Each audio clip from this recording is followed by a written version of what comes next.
the image of Madeleine McCann is across a lot of the front pages of the newspapers, again, 13 years after her disappearance in the Portuguese holiday resort of Praia da Luz.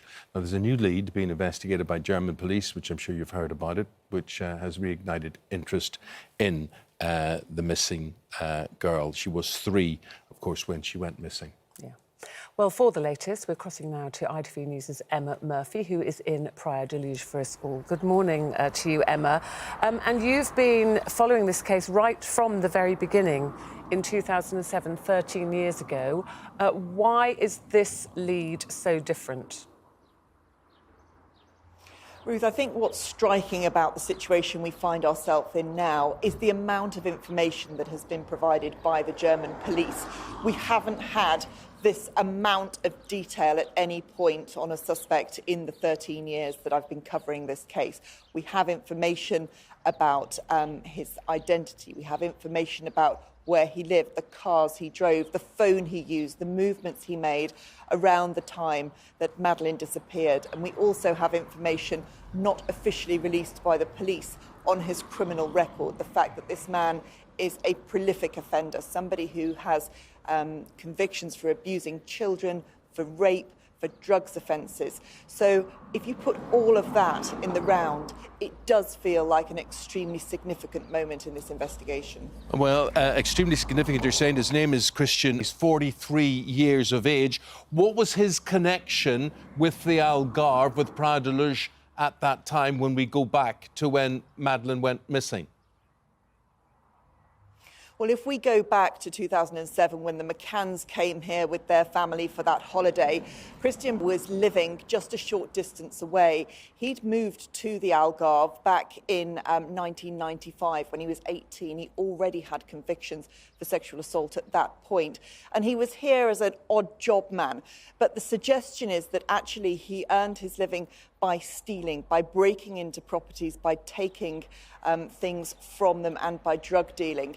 Now, when he was in the area, the phone records suggest that actually on the night that Madeleine disappeared, this man who was living a fairly itinerant life in certain properties, but also in his camper van, was actually very close to the apartment 5A in Praia da Luz, where Madeleine was taken from. So his life was pretty questionable at that point. There were a number of convictions, and he was very close to the apartment at the time.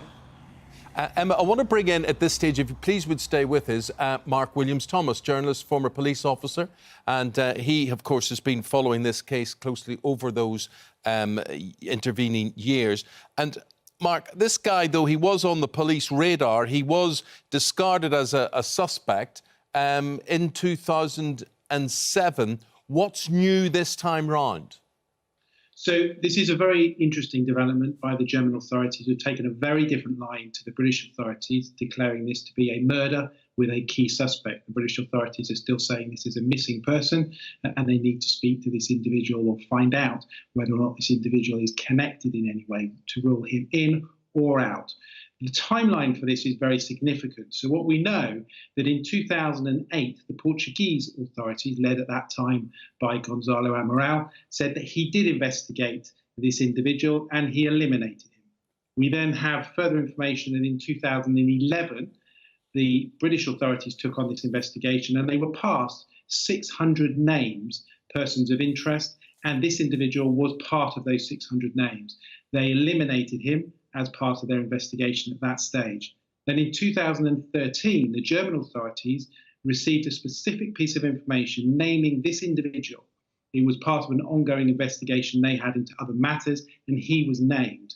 They then looked into him, and then it was years later in 2017, on the 10-year anniversary of this, when the Metropolitan Police and Jerry and Kate made an announcement, that a new witness came forward.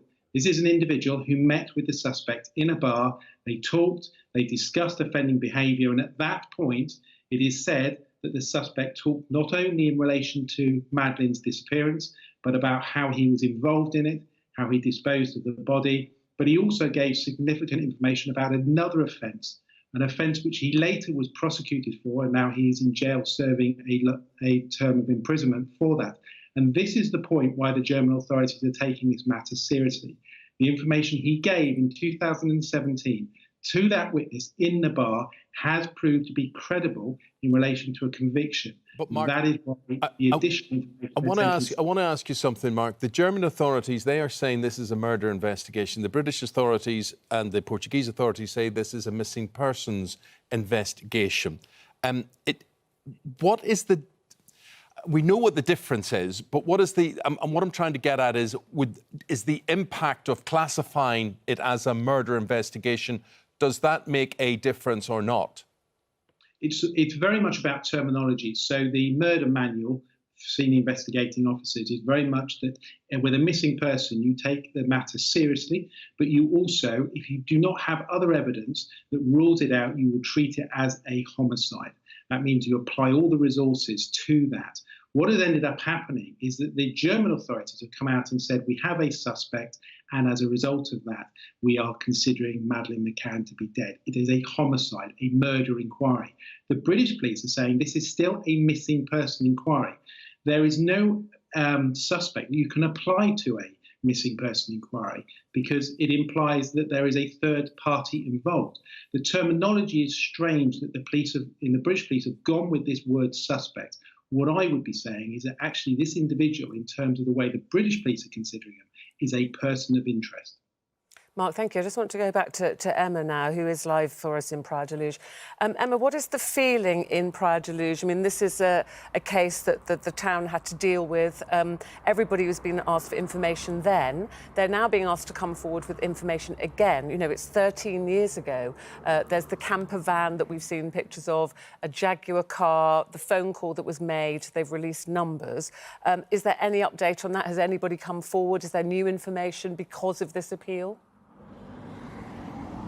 Well, we know that both the police in the UK as well as the Portuguese police and officers in Germany have received hundreds of calls between them offering new information as a result of the images of the car being released, details of the phone calls that went on between the person of interest and somebody else. It's that somebody else that they're very interested to know about. Who was it that called Christian in that hour before Madeleine disappeared? Who was it that he spoke to for half an hour? Was there any importance in that telephone call to the investigation that is now going on? But in terms of your question regarding Praia da Luz and how do people here feel about it, I would say they feel frustrated. They feel dreadful about what happened to Madeleine. It is something that they know that they will never be able to forget, but they would like to forget and they would like it to be forgotten in Praia da Luz because they feel that for the last 13 years their town has been the focus of media attention. It is now known because of Madeleine McCann, and I think there is a weariness, but there is an acceptance that this is an incredibly important moment in the investigation, that they will, as much as possible, try to work through their memories, think about that vehicle, think about the face of this man and try and offer whatever assistance there is. But also bear in mind, it's not just the people in Praia da Luz who police are appealing to, it's the wider public. This is a tourist area. There will be people from all over the world who spent prolonged periods of time here. So really the appeal is to people who ever came here in those years. Do they remember the face of that man? Do they remember those vehicles? And is there anything that they can possibly add, even all these years on, that might be crucial to the investigation as it goes forward? Well, there is the face of this man, and it is over so many of the front pages of the newspapers today.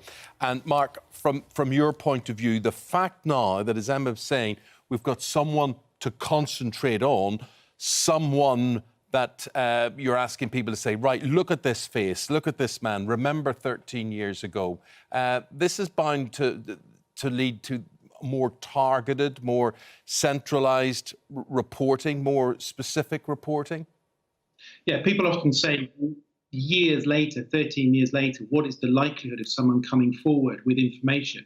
And what it does in relation to appeals is it focuses the individual, the members of the public, to actually think about, at that time, did they see anything specific? So you may well have seen the camper van, which I would say is pretty distinctive, but it made no reference to anything. Now you're told about it. You look back in your memory in time and think, actually, I did see a vehicle.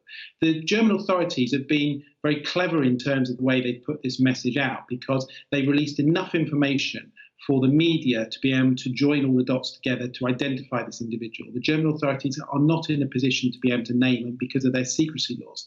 But of course, we all now know who this individual is. So anybody that's had contact with him over the years is now encouraged to speak to the police. Sorry, do you think we should be treating this as a murder investigation now?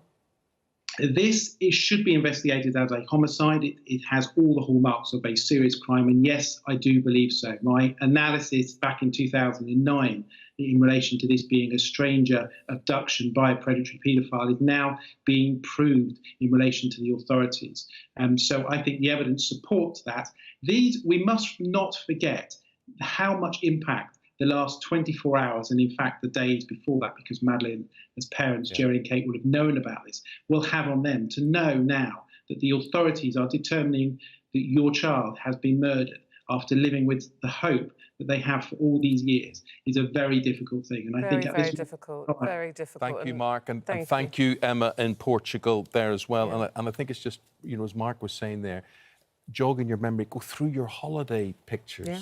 Because there may be that camper van, there may be that Jaguar, there may be something that you say, you don't even realise at the time.